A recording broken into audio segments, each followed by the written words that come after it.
The last time I spoke to my cousin, we got into a stupid argument about politics, and he said, maybe we're just not the same people anymore.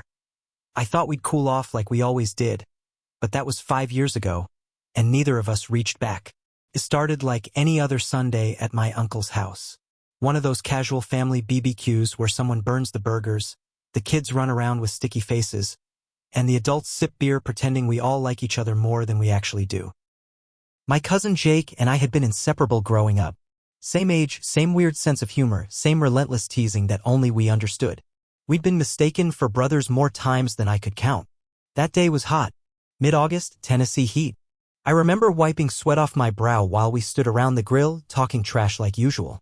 The conversation drifted sports, work, his new truck, then somehow, like it always seems to these days, it veered into politics.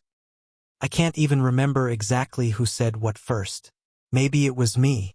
Maybe I rolled my eyes at one of his comments. All I know is it spiraled fast. I said something sarcastic. He snapped back. Suddenly, our voices were sharp. My aunt called out from the porch, trying to lighten the mood, but neither of us laughed. And then Jake looked at me. Not angry, just tired, and said, maybe we're just not the same people anymore. I shrugged. Maybe we're not. We didn't yell. No slamming doors. No dramatic exits. Just silence after that. I thought we'd cool off like we always did. A few days, maybe a week, then a text, a meme, a dumb inside joke. Something to crack the ice like always. But that was 5 years ago. I've scrolled past his name in my contacts more times than I can count. I've hovered over send message so many nights, especially around the holidays. But something always stops me. Pride, maybe, or fear that he's still mad, or worse, that he's not. I saw photos of him on Facebook last year at his daughter's birthday.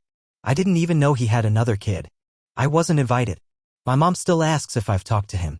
She says you boys were so close. What happened? And I just say we drifted. That's easier than explaining that one sentence said in a hot backyard 5 years ago somehow held the power to silence a lifetime of shared memories. I still think about texting him, especially late at night. But then I wonder, if he wanted to fix it, wouldn't he have reached out by now too? Maybe we really aren't the same people anymore. And maybe that's the part that hurts the most, realizing someone can be part of your life every day for years and then suddenly they're just not. I didn't plan on fighting with him. We were just hanging out in my uncle's backyard, sweating through our shirts in that kind of heat that makes everything feel heavier than it should. It was a Sunday afternoon, one of those family BBQs where you pretend everything's fine, even if it's not. Jake and I were always close. We grew up a mile apart in Knoxville, saw each other nearly every weekend. Summers were bike rides and video games and trying to build treehouses that never quite held up. As teenagers, we'd sneak beers from his dad's cooler and talk about getting out of town, making something bigger out of our lives. I went to school for graphic design. He stayed and worked with his dad's contracting company. We still talked all the time, sent dumb memes, teased each other about everything. Different lives, but still close. That barbecue wasn't even supposed to be a big deal. Just a few burgers, a cooler full of beer, and some folding chairs under the big oak in the yard. His little boy Max, I think, was chasing a soccer ball. I was trying not to let the smoke from the grill get in my eyes. Everything was normal until it wasn't. Someone brought up the election. I didn't even say much, just made a joke, something dumb like, well, that'll go well, and suddenly Jake was giving me that look. The kind that says, don't start. But I was tired. Tired of pretending I didn't care. So I pushed a little. He pushed back. It wasn't yelling, not at first. Just sharp words overlapping. Him saying I lived in a bubble, me saying he sounded like a Facebook comment section. It got mean fast. I said something about how he always took the easy way out. He said I was full of myself because I moved away. I told him he'd been stuck in the same place since high school. That one hit. Then he said it, not loud, not angry. Just flat. Maybe we're just not the same people anymore. And I stood there, holding a plate of half-burnt hot dogs, feeling like someone had punched me in the chest. I didn't say anything for a second. Then I shrugged and said, maybe we're not. We didn't talk the rest of the day. I left early. No goodbyes. No texts later. I thought we'd cool off like we always did. Give it a week, tops. But that week turned into a month. Then his birthday came around and I didn't text. Then mine came and he didn't either. That was 5 years ago. It's not like I didn't think about calling him. I did. Especially that first year. I'd pick up my phone at night and scroll past his name. Sometimes I'd even start typing something. Hey man, you wanna grab a beer? Or that was stupid, huh? But I never sent it. And he didn't either. I went back home for Thanksgiving that year. My mom asked if I'd seen Jake. I just said no, like it was nothing. She looked at me for a second, then dropped it. She always had this way of knowing when not to push. But I could feel the question sitting there in the silence. What happened to you, too? A few months later, I heard through my sister that Jake's wife had left him. Took the kids and moved back in with her parents. I didn't know what to do with that information. Part of me wanted to call him, ask how he was doing. Another part of me, the quiet, angry part, thought, well, maybe now he knows how it feels when someone just walks away. I told myself it wasn't my place anymore. Time passed. Birthdays, holidays, weddings I wasn't invited to. I saw photos online. Someone tagging him at a family gathering, his arm around someone new, smiling in a way that looked just a little forced. He looked older, tired, like he'd lived a few lifetimes in 5 years. So had I. One night, about 2 years after the fight, I ran into his dad, my Uncle Rob, at a gas station. He looked surprised to see me. We made small talk, asked about work, the usual. Then he said, you know, Jake talks about you. He misses you. I didn't know what to say to that. I just nodded. Said, yeah, I miss him too. And that was it. Neither of us brought it up again. I think that moment stuck with me more than anything. Not the fight, not the silence, but the fact that even when someone tells you the door is open, you can still stand outside, staring at it, afraid to knock. About a year ago, I finally saw him in person, It was at our aunt's funeral. She'd been sick for a while, cancer. I hadn't seen most of that side of the family in years. I debated not going. I stood in the parking lot for a long time, engine running, hand on the gear shift. But I went in. The church was small, crowded. I found a spot in the back row. And then I saw him.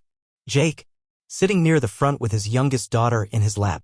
She must have been 4 or 5 by then. Big brown eyes, curls like her mom. He didn't look at me. I don't know if he saw me. I don't even know if he knew I was there. I watched him from across the room the way you watch someone you don't recognize anymore. Like trying to remember the face of someone you used to dream about. After the service, people stood around outside, hugging, smoking, trying to make light conversation through the weight of grief. I caught his eye once, just for a second. He looked at me and I looked back, and then he turned away like it didn't mean anything. I went home that night and stared at the ceiling. I thought, if not then when? I started writing him a letter. Not an email. A real letter. Pen on paper. I told him I was sorry. That we'd both said things we didn't mean. That maybe it wasn't about politics at all. Maybe we'd just grown apart and didn't know how to say it. I folded it, put it in an envelope, addressed it, and left it on my desk. It stayed there for 3 months. Eventually, I threw it away. A few weeks ago, I saw his name again. Not in a photo. Not through family gossip. This time, it was an obituary. Not his. It was his mom, Aunt Dee. She died in her sleep. I hadn't even known she was sick. I sat on my couch reading that short paragraph like it was written in another language. Name, age, survived by. And there it was. Her beloved son, Jacob.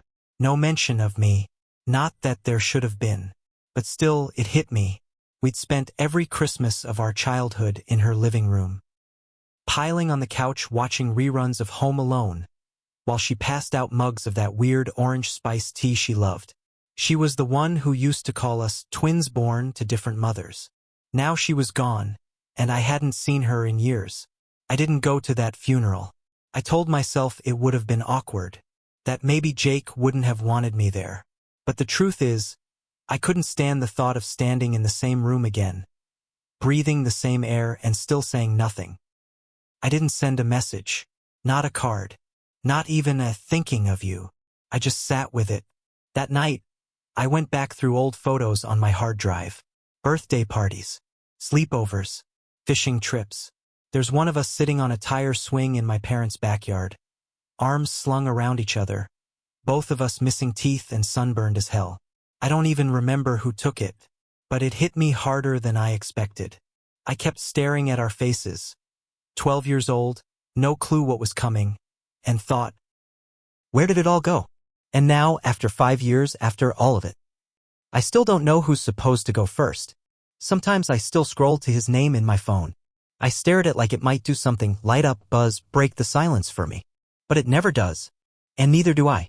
It's been 5 years and I don't even know what we're waiting for anymore. Maybe an apology. Maybe just time. Or maybe nothing. Maybe this is the end and we just never said it out loud. I think that's what gets me most, not the fight, not the silence, not even the grief. Just the way something that big can disappear without anyone calling it what it was. One stupid argument. One sentence. And now we're just two people who used to know each other. I didn't think that was possible until it happened. And I still don't know who I'm mad at for letting it. Maybe him. Maybe me. But I still haven't deleted his number. I don't know if that means anything. I just haven't.